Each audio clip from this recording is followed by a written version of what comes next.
नमस्कार, स्वागत है आपका। मैं हूं रचना रावत। आज हम एक ऐसे मुद्दे के बारे में बात करेंगे जिसमें लाखों युवाओं के भविष्य पर सवाल खड़ा होता नजर आ रहा है। एसएससी परीक्षा में हुई भारी गड़बड़ी कहीं ना कहीं सुनियोजित साजिश की ओर इशारा कर रही है। इसके चलते अब संदेह के घेरे में आ चुकी है देश की प्रतिष्ठित आईटी कंपनी टीसीएस। हाल ही में एसएससी परीक्षा में सामने आई भारी चूक और अव्यवस्था ने पूरे देश के छात्रों को सोचने पर मजबूर कर दिया कि उनके भविष्य का क्या होगा, उनकी उस मेहनत का क्या होगा जो उन्होंने इस परीक्षा के लिए दिन रात एक कर दी। हाल ये रहा कि परीक्षा केंद्रों पर ताले जड़े मिले, स्टाफ नदारद मिला और कई जगह परीक्षाएं या तो रद्द कर दी गई या घंटों छात्रों को इंतजार करना पड़ा। शुरुआत में तो कहा गया कि ये मात्र तकनीकी गड़बड़ी है, लेकिन अब जो तथ्य सामने आए हैं वो झंझोर देने वाले हैं। ये तथ्य एक संगठित साजिश की तरफ इशारा करते हैं। पवन गंगा एजुकेशन सोसाइटी नाम के एक परीक्षा केंद्र प्रभारी का दावा है कि इस मामले में उन्हें धमकाया गया। प्रभारी ने अपने सरकारी लेटर हेड पर दावा किया है कि उन्हें धमकाते हुए कहा गया कि अगर निर्देशों का पालन नहीं किया गया तो परीक्षा किसी और केंद्र से करवा ली जाएगी।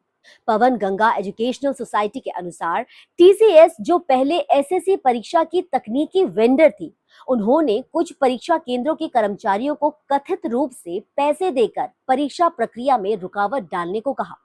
अब ऐसे सनसनीखेज आरोपों के बाद सरकार ने इस मामले को गंभीरता से देखना शुरू कर दिया है। इसी के साथ ही एसएससी परीक्षा प्रक्रिया को अब गवर्नमेंट ने अपने कंट्रोल में ले लिया है और टीसीएस की भूमिका पर उच्च स्तरीय जांच के आदेश दे दिए हैं। अब अगर कंपनी दोषी पाई जाती है तो इनके खिलाफ सख्त कानूनी कार्रवाई तय मानी जा सकती है। आपको बता दें, देश में हर साल एसएससी परीक्षा में बैठने वाले लाखों युवाओं की संख्या में विशेष रूप से छोटे शहरों और ग्रामीण पृष्ठभूमि से आने वाले छात्र होते हैं। एसएससी एक ऐसी परीक्षा है जिससे उन्हें बहुत सारी उम्मीदें होती हैं। ऐसे में इस तरह की साजिशें न सिर्फ उनके भविष्य के साथ खिलवाड़ है, बल्कि ये उनकी मेहनत और उम्मीदों का अपमान भी है। ऐसे में एक बड़ा सवाल खड़ा हो जाता है कि क्या एक कॉरपोरेट कंपनी महज अपने प्रॉफिट के लिए लाखों छात्रों के भविष्य से खिलवाड़ कर सकती है?